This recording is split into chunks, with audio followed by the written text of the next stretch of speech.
ಇನ್ನು ದುಬೈನಲ್ಲಿ ಭಾರತ ಮತ್ತು ಪಾಕಿಸ್ತಾನದ ಮಧ್ಯೆ ಕ್ರಿಕೆಟ್ ಫೈಟ್ ನಡೆದಿದೆ. ಬದ್ಧ ವೈರಿಗಳ ಮಧ್ಯೆ ಏಷ್ಯಾ ಕಪ್ ಟಿ20 ಫೈನಲ್ ಪಂದ್ಯ. ಗೆದ್ದು ಬಾ ಭಾರತ ಅಂತ ಅಭಿಮಾನಿಗಳು ಪೂಜೆಯನ್ನ ಸಲ್ಲಿಸಿದ್ದಾರೆ. ಟೀಂ ಇಂಡಿಯಾ ಗೆಲುವಿಗೆ ಮಹಿಳಾ ಅಭಿಮಾನಿಗಳು ಕೂಡ ವಿಶ್ ಮಾಡಿದ್ದಾರೆ.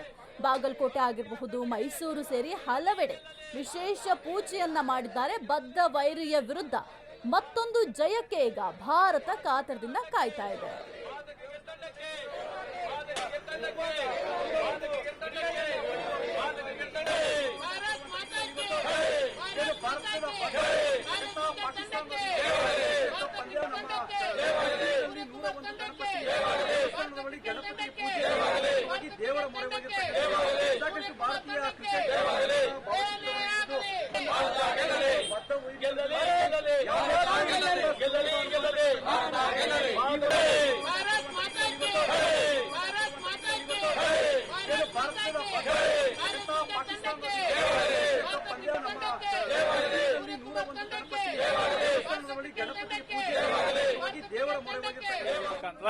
ನಮ್ಮ ಭಾರತ ಸುಲಭವಾಗಿ ದುಬೈನಲ್ಲಿ ನಡೆಯುತ್ತಿದ್ದಂತಹ ಏಷ್ಯಾ ಕಪ್ ಟಿ20 ಗೆಲ್ಲಿ ಅಂತ ವಿಶೇಷ ಪೂಜೆ ಮಾಡಿಸಿದ್ರು.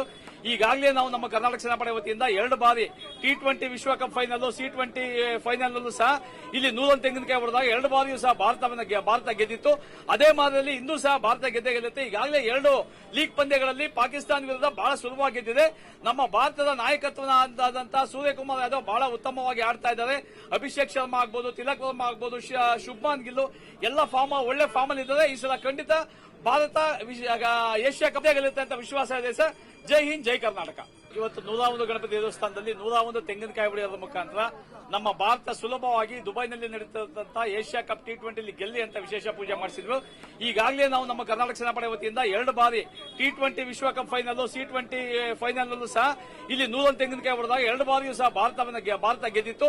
ಅದೇ ಮಾದರಿಯಲ್ಲಿ ಇಂದು ಸಹ ಭಾರತ ಗೆಲ್ಲುತ್ತೆ. ಈಗಾಗಲೇ 2 ಲೀಗ್ ಪಂದ್ಯಗಳಲ್ಲಿ ಪಾಕಿಸ್ತಾನ ವಿರುದ್ಧ ಬಹಳ ಸುಲಭವಾಗಿ ಗೆದ್ದಿದೆ. ನಮ್ಮ ಭಾರತದ ನಾಯಕತ್ವದಂತಹ ಸೂರ್ಯಕುಮಾರ್ ಯಾದವ್ ಬಹಳ ಉತ್ತಮವಾಗಿ ಆಡ್ತಾ ಇದ್ದಾರೆ. ಅಭಿಷೇಕ್ ಶರ್ಮಾ ಆಗ್ಬೋದು, ತಿಲಕ್ ವರ್ಮಾ ಆಗ್ಬೋದು, ಶುಭ್ಮಾನ್ ಗಿಲ್ ಎಲ್ಲ ಒಳ್ಳೆ ಫಾರ್ಮ್ ಅಲ್ಲಿ ಇದ್ದಾರೆ. ಈ ಸಲ ಖಂಡಿತ ಭಾರತ ಏಷ್ಯಾ ಕಪ್ ಗೆಲ್ಲುತ್ತೆ ಅಂತ ವಿಶ್ವಾಸ ಇದೆ ಸರ್.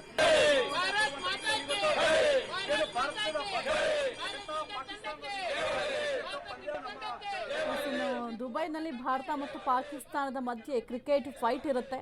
ಹಾಗಾಗಿ ಅಭಿಮಾನಿಗಳೆಲ್ಲರೂ ಕೂಡ ಭಾರತ ಗೆದ್ದು ಬರಲಿ ಅಂತ ವಿಶೇಷ ಪೂಜೆಗಳನ್ನ ಮಾಡಿಸ್ತಾ ಇದ್ದಾರೆ.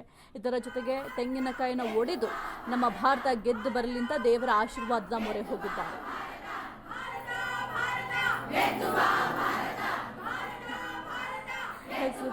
ನೀವು ಕೂಡ ಗಮನಿಸ್ತಾ ಇದ್ದೀರಾ, ಹೆಣ್ಣು ಮಕ್ಕಳು ಕೂಡ ಭಾರತ ಗೆದ್ದು ಬರಲಿ, ಭಾರತ ಗೆದ್ದು ಬಾ ಅಂತ ಘೋಷಣೆಯನ್ನ ಕೂಗಿದ್ದಾರೆ. ಮತ್ತೆ ಕೆಲವೊಂದಿಷ್ಟು ಭಾಗದಲ್ಲಿ ಈ ಬಾಗಲಕೋಟೆ ಆಗಿರಬಹುದು, ಬೇರೆ ಬೇರೆ ಕಡೆ ಎಲ್ಲ ಕಡೆಯೂ ಕೂಡ ಪೂಜೆ ಪುನಸ್ಕಾರವನ್ನ ಮಾಡ್ತಿದ್ದಾರೆ.